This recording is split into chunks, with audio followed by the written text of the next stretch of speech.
Сәлеметсіздер. Мен бастауыш сыныбына осындай логикалық ойын құрастырдым. Торғайлар жұмбағы деп аталатын.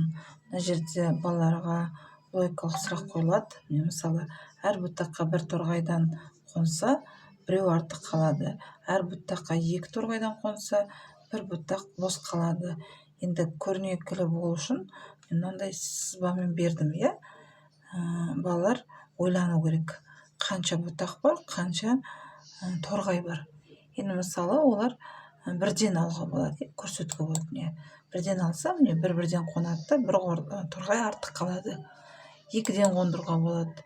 Екіден қондырса, екі бұтаққа отырады, үшінші бұтақ артық қалады. Мынау енді кішкентай екінші сыныптың балаларынан алған есеп. Енді одан кейін балалардан сұрауға болады. Қанша торғай бар, қанша бұтақ бар деп. Мысалы, балалар енгізеді. Мысалы, бір бала ойлайды, 3 торғай дейді, мысалы 4 бұтақ дейді.